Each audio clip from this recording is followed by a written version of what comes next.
سر تھوڑا جو ماحول بنا ہوا ہے اور میں سینیٹر عطاء الرحمان صاحب کی بات کو ہی تھوڑا آگے بڑھاؤں گا. سر پاکستان میں اس وقت جو موجودہ صورتحال ہے میرے خیال میں 70-80% نشانیاں یہی نشاندہی کر رہی ہے کہ خدا نخواستہ یہ ملک بچنے والا نہیں ہے اور ملک ٹوٹنے کے جتنے وجوہات ہم تاریخ میں دیکھ سکتے ہیں بہت زیادہ وجوہات اس وقت اس کے ہمیں اپنے ملک میں دکھ رہے ہوں گے. چیئرمین صاحب یہ جو اداروں کے بیچ میں لڑائی ہے یا لڑائیاں چل رہی ہیں میں سمجھتا ہوں یہ ملک کو کوئی فائدہ نہیں پہنچا سکتا بلکہ وہ ادارے جو اس ملک کے پلرز ہیں اگر وہی آپس میں لڑیں گے جو بھی ادارہ کمزور ہوگا میں سمجھتا ہوں کہ وہ پلر کمزور ہوگا اور پلرز میں سے ایک بھی پلر اگر کمزور ہوتا ہے تو چھت گرتی ہے. ایسا نہیں ہو سکتا کہ وہ چھت ہوا میں کھڑی رہ جائے گی. میرا اشارہ ہے جناب سر سپریم کورٹ اور گورنمنٹ اور اسٹیبلشمنٹ اس کی جو آپس میں ایک لڑائی چل رہی ہے اور عرصے دراز سے چل رہی ہے وہ اس سسٹم کو بھی سبوٹاج کر رہی ہے اور بدقسمتی سے سر اس لڑائی کی وجہ سے ہم نے یہ دیکھا بلکہ یہ مثال پاکستان میں بن گئے کہ سپریم کورٹ کے فیصلے آتے ہیں پر ان فیصلوں پہ عمل نہیں ہوتا. میں نہیں سمجھ سکتا کہ کسی اور ملک میں یہ ممکن ہے کہ سب سے بڑی عدالت فیصلہ کرے گی اور اس کے فیصلے پہ عمل نہیں ہوگا کیونکہ وہ فیصلہ حکومت یا ریاست کو قابل قبول نہیں ہوگا. ہم نے دیکھا سپریم کورٹ نے الیکشن کی تاریخ دی ٹھیک یا غلط وہ بحث بعد کی بات ہے لیکن اس تاریخ پہ الیکشنز نہیں ہوتے. ہم نے دیکھا سپریم کورٹ نے ریزرو سیٹس کی بات کی ٹھیک یا غلط وہ الگ بات ہے لیکن اس پہ عمل نہیں ہوتا کیونکہ وہ فیصلہ ریاست پاکستان کو قابل قبول نہیں ہے. اور ہم یہ دیکھ رہے ہیں کہ سینٹ میں پختونخوا سے 9 یا 10 سینیٹرز جن کا حق بنتا ہے وہ نہیں آئے 11 ان کا حق بنتا ہے وہ نہیں ہے ہمارے بیچ موجود نہیں ہے جو اس ٹرم کے 11 سینیٹرز اور پختونخوا ایک پورے صوبے کا مینڈیٹ. اب کون غلط ہے کون صحیح ہے وہ بحث بات کی بات لیکن میں سر یہ سمجھتا ہوں کہ یہ اداروں کے بیچ کا جو تصادم ہے یہ ادارے کو کمزور کر رہے ہیں. سپریم کورٹ اس تصادم کی بنیاد پہ کوشش شاید کر رہی ہے کہ اسٹیبلشمنٹ کمزور ہو جائے یا حکومت کمزور ہو جائے اور اسٹیبلشمنٹ اور حکومت یہ کوشش کر رہی ہے کہ سپریم کورٹ کمزور ہو جائے. بدقسمتی سے یہ جو بھی کمزور ہوگا پاکستان کے لیے نقصان ہے اور سر یہ پینیٹریٹ ہو رہا ہے. مولانا صاحب نے بات کی سر پختونخوا پہ ہمیں اب وقت آ گیا ہے کہ پختونخوا پہ ہم بہت کلوز نظر دورائیں اور اگر نہیں دوراتے تو میں یہ سمجھتا ہوں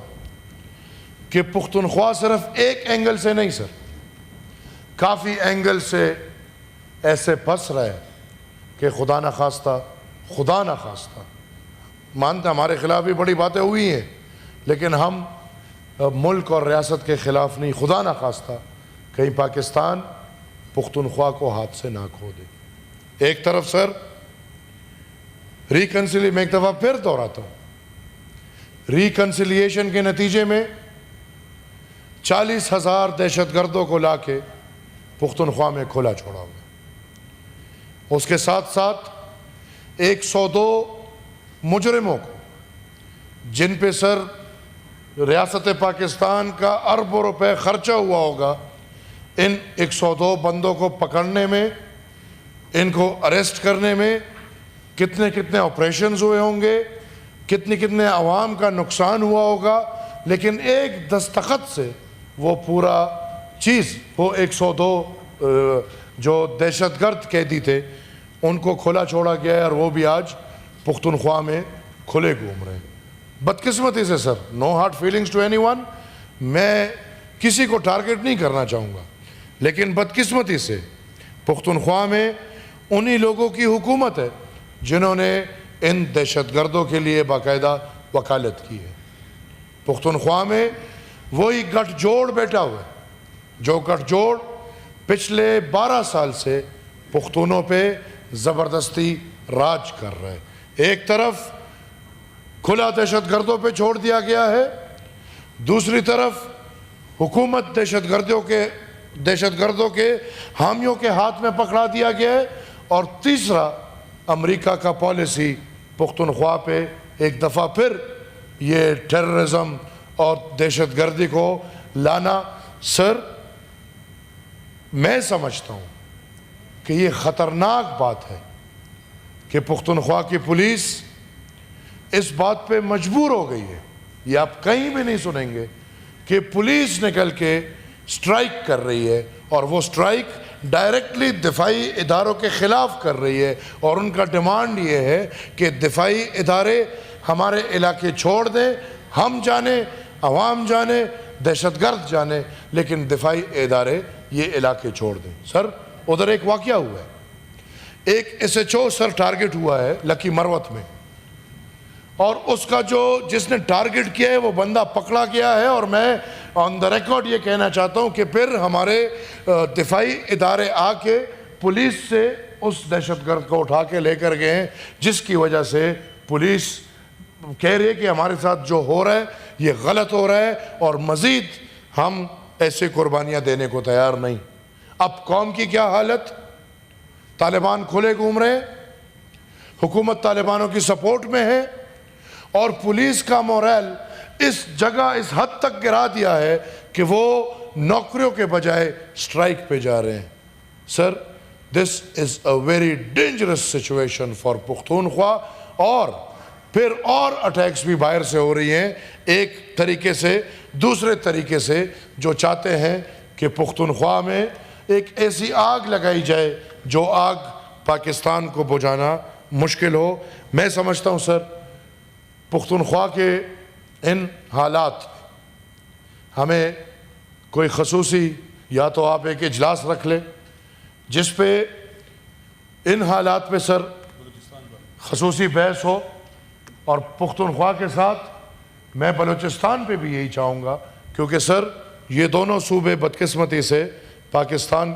ان کے ساتھ سوتیلے ماں کا سلوک کرتا ہے. میری یہ گزارش ہوگی کہ پختونخوا اور بلوچستان پہ اگر خاص اجلاس بلایا جائے, اور جو حالات ہے خدا نخواستہ ہم نہیں چاہتے کہ پاکستان کو تکلیف پہنچے, خدا نخواستہ ہم نہیں چاہتے کہ پاکستان مزید ٹوٹے یا پاکستان کو ذرے بھر کا نقصان پہنچے. ہم چاہتے ہیں کہ سنجیدگی سے بات ہو, ہم چاہتے ہیں سیاسی ڈائیلاگز ہوتے رہیں گے, ہم ایک کو برا بولیں گے, کوئی ہمیں برا بولے گا, کوئی نواز شریف صاحب کوئی بات کرے گا, کوئی عمران خان کی بات کرے گا, کوئی زرداری صاحب, وہ چلتے رہیں گے. لیکن اس ملک کی خاطر ہمیں چاہیے کہ ہم ایک کردار ادا کریں. جو ادارے آپس میں لڑے ہوئے ہیں ان کی لڑائی ختم کرنا, میں سمجھتا ہوں یہی پارلیمان یا نیشنل اسمبلی ہے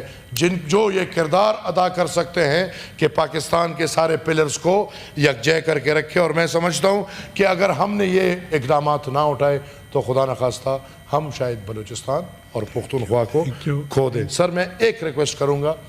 ہم جتنے بھی یہ پارلیمنٹری لیڈرز بیٹھے ہیں, ہمیں چاہیے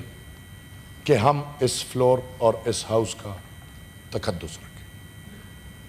اگر میرے ساتھ 2 ANP کے ممبرز ہیں, اگر میں اس ہاؤس کا تقدس رکھوں گا, میرے ممبرز رکھیں گے. ہم سب پارلیمنٹری لیڈرز اسی لیے بیٹھے ہیں کہ ہم اپنے تمام پارٹی ممبرز کے ذمہ وار ہیں. بدقسمتی سے سر, اس ہاؤس میں جو الفاظ اس دن استعمال ہوئے, آپ نے ٹھیک کیا, آپ نے فیصلہ کیا, لیکن شاید ہمارے پختونوں میں دیرے ہوتے ہیں جہاں عورتیں نہیں ہوتی, ادھر بھی شاید ایسے الفاظ نہ استعمال ہوں. میں چاہوں گا سر, میں تمام پارلیمنٹری لیڈر سے یہ ریکویسٹ کروں گا کہ اپنے پارٹی ممبرز کو کم سے کم اتنا سمجھائیں کہ یہ فلور اور اس فلور کی ہر بات پورے پاکستان کو سنائی دیتا ہے. بچے, بوڑھے, جوان, عورتیں, نر, سب یہ باتیں سنتے ہیں. ہمیں وہ الفاظ اور وہ باتیں کرنی چاہیے جو ہم اپنے گھر میں اپنی بہنوں کے سامنے کر سکیں, اپنی بچیوں کے سامنے کر سکیں, اپنی ماؤں کے سامنے کر سکیں. سر, احتجاج کی بات ہوئی, حسن ہے, سیاست کا حسن احتجاج, بالکل. اور احتجاج کی اجازت ہر کسی کو ہونی چاہیے, میرے خیال میں اس میں کوئی دو رائے نہیں. اب یہاں بدقسمتی یہ ہے کہ ہم تو بلیم گیم چل رہی ہے, ہم بیٹھے ہوئے, وہ بلیم گیم ہو رہا تھا ادھر, سوال جواب ہو رہے تھے. ایک نے کہا کہ ہمارے ساتھ برا ہوا, دوسرے نے کہا کہ نہیں آپ نے ہمارے ساتھ برا کیا تھا. سر میں یہ سمجھتا ہوں کہ برا کرنے والے اور لوگ ہیں, برا کرنے والے اور لوگ ہیں. ہم نے یہاں پہ سر, میرے دادا ایک بات کرتے تھے کہ بھائی سامنے جو ریت کی بوریاں پڑی ہیں, مجھے ان ریت کی بوریوں سے کوئی لینا دینا نہیں. ریت کی بوری جو کے پیچھے کھڑا ہوا بندہ جو بندوق چلا رہا ہے, میرا حساب کتاب اس سے. کیا ہمیں نہیں پتا کہ یہ گرفتاریاں کون کر؟ کیا ہمیں نہیں پتا کہ پچھلے دور میں کس کے پاس کتنے اختیار تھا اور کس کی وجہ سے کیا کیا گرفتاریاں ہو رہی تھی؟ اور سر کب سے چل رہا ہے, کب سے چل رہی ہے؟ تو ہم نے دیکھا حیدرآباد ٹریبیونل ہمارے تاریخ کے حصے ہیں, بڑا کچھ ہے. سر ہم ہو گئے, آپ ہو گئے, ہم تو وہ لوگ ہیں جو تاریخ کھول دے تو شاید یہ جو 9 تاریخ کو جن کے ساتھ ہوئے ہمارے ساتھ رونا شروع کر دے کہ بھائی آپ کے ساتھ جو ہوا ہے یہ شاید اس کا 1% بھی ہمارے ساتھ نہیں ہوا. لیکن سر بدقسمتی سے یہ پاکستان کی جو حکومتی کرسیاں ہیں, اس کے جو پروٹوکول ہے, اس کا جو انداز ہے, اس میں پھر ایک ایسا ماحول آ جاتا ہے کہ پھر احتجاج ہمیں پسند نہیں ہو. میں بالکل یہ ماننے کو تیار ہوں اور ہم بالکل مانتے ہیں اور ہم ان کے ساتھ کھڑے ہیں کہ جو پارلیمنٹ کے باہر اس دن ہوا ہے وہ کبھی بھی نہیں ہونا چاہیے. اور سر آپ بھی ایز اے چیئر اپنا اختیار استعمال کریں and make it an example کہ کل ہوا ہے غلط ہوا ہے, جس نے کیا ہے غلط کیا ہے, پرسوں ہوا ہے غلط ہوا ہے, جس نے بھی کیا ہے غلط, انہوں نے کیا انہوں نے کیا غلط کیا ہے, لیکن now we must make it an example کہ آئندہ ایسے نہ. اور سر احتجاج اپنے صوبے والے کو بھی سمجھا دیں, ادھر بھی چھوٹے موٹے احتجاج ہوتے ہیں, کبھی ڈاکٹر نکل آتے ہیں, وہ ان کو پتہ ہے جو پیچھے بیٹھے, کبھی اساتذہ نکل آتے ہیں, کبھی کلیریکل سٹاف نکل آتے ہیں, اور ان کو مار کے علاوہ کچھ نہیں ملتا. پشاور کے چوکوں میں وہ جب اپنے حق کے لیے احتجاج کرتے ہیں, پچھلے 12 سال سے ان کو صرف مار پڑتی ہے. تو میں یہ سمجھتا ہوں کہ ہمیں سب کو یہ with an open heart and with an open mind یہ احتجاج اور سیاست اور جمہوریت کو سپیس دے دینا چاہیے, بجائے اس کے کہ ہم اس کو گلے دبائیں. Thank you sir.